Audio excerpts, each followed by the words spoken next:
Here are 3 incredibly effective cold calling tips to stop commercial properties from hanging up on you and to get them interested into actually paying you to be their commercial cleaning service instead of someone else. If you don't know who I am, I'm Matt. I'm a commercial cleaning CEO. I built a 7-figure commercial cleaning company, and then I franchised it so that others could do the same.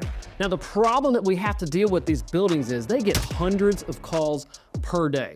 So what we need to do and what you need to do is to get them to want to let you speak. The mistake that you don't want to make that will get you shut out of that building is if you call in and start spouting all kinds of stuff about what your company does, what your name is, what your company name is. We need to start in a different place. To better understand how this works, let me give an example. Have you ever met somebody and found out that they're from the same town that you were from? Or that they used to work somewhere that you used to work, but y'all just had never met. Or you have a mutual friend and just now you found that out. What happens? You suddenly feel very connected with that person. And that is what we need to create. We need to make a personal link with them. There are many ways to do this, and here's several. John next door told me to give y'all a call. I was by your office yesterday and figured I'd give y'all a call. We're actually next door. And now a clarity on the actually next door, that can mean that you're serving an account nearby or next door to them. Or you can stretch it a little bit and say, we're down the road. Or we're at another type of facility like yours, like we serve another dental office nearby yours that's just like you. Or you can make an announcement type of connection, which will be, we just started serving that facility next door. If you want to name drop anyone in that facility, it's really helpful. What you're doing is tying in any context, any commonality that you may have with that facility, even if you've got a list of numbers that you know is in the facility and you're just going to plow through that list and cold call them. You want to mention some sort of commonality with them immediately before you say anything else. Now, just because someone likes you doesn't mean they're actually going to give you the time to explain your company to them. You have to do something else to get them to continue to listen. Because the reality of it is, if I do have a bunch of calls coming in, if I have work piled up, if I have deadlines that are coming up on me, then I'm not even going to talk to friends at that time. But there is a way to earn their attention even when they're busy. To do this properly, we need to understand something in psychology and even human biology. There's an organ in the brain called the hypothalamus. Now, I'm a businessman, not a doctor, but I do know that one of the jobs of the hypothalamus is to register everything going on around you and to analyze the environment to keep you safe. To really get this, let me ask you a question. Have you ever driven somewhere for the first time?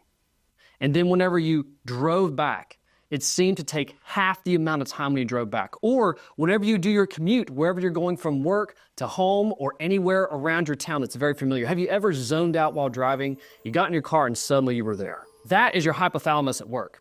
That first time you made the drive, your hypothalamus was taking everything in that it could. It was analyzing the environment for threats, opportunities, anything that's important to you. And it can be tiring on that first trip, right? But on the trip back, it didn't have very much to process. There's not really anything new. That's especially true of when you're driving around your town. That's why you can zone out and get home or get to your destination so easily. So now on this phone call, we need to make sure that our hypothalamus does not rule us out of their mind, just like it does with all the other calls they're familiar with. So what do? You got to give their hypothalamus what it wants. You got to give it something new, something with novelty. The easiest way to do this, to grab their attention and to get them focused in to listen to what you have to say, is to give them something that is a unique benefit about your company, just one thing, and how it benefits them. This needs to be described as something unique and different. Here's an example of what we used to say on cold calls to medical facilities.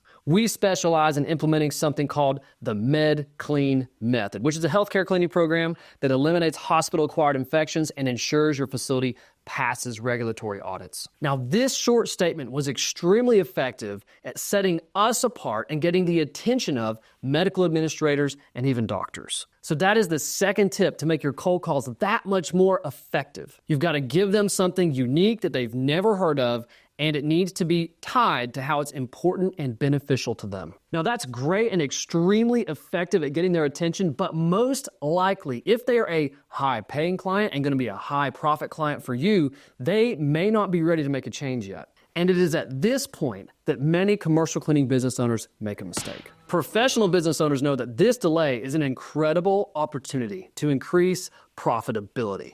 through something that I like to call value training. You see, the temptation that commercial cleaning business owners face right here, if the call isn't turning into an appointment, is they want to ask the prospect, when should I reach out to you next? Or are you going to reach out to me whenever a bid opens up? They put the ball in the court of the prospect. Instead, you need to do two things. First, you need to keep the ball in your court by getting permission to stay in touch with them. Then, you move them to your value training process. And simply put, the value training process is a series of follow-ups intended to build trust and interest. So instead of following up and just saying that you're checking in, instead, you need to make it invaluable and intentional. And here's 3 simple ways that you can do that. Share another feature about the specific program or about your company that they would appreciate. So maybe you talked about the MedClean method, but you could also share a support feature of your business. Or you can share an update, like a client case study. You can share how you took a building that was similar to the one that they have, maybe in a similar situation, and how it turned out for that client. And then third, you can establish yourself further as an expert by sharing any sort of industry updates. You can check out ISSA, which is the International Sanitary Association. They put out all kinds of updates all the time, and those often are updates for facility managers. So you can be the one to pass them those updates and make you look credible. That is what value training is. It is being helpful to them, building your value in their eyes so that when they're ready to move forward, they're willing to pay you more money, and it's not going to be a bid on price. These follow-ups should be done on a monthly to quarterly basis, so every 1 to 3 months. So you're able to handle an enormous amount of prospects in your pipeline that's going to drive an incredible amount of sales that are each going to be far more profitable. Look, if you want to scale your commercial cleaning company to 7 figures and build freedom in your life, check out the links below. I'm Matt, your commercial cleaning CEO. Until next time, keep building.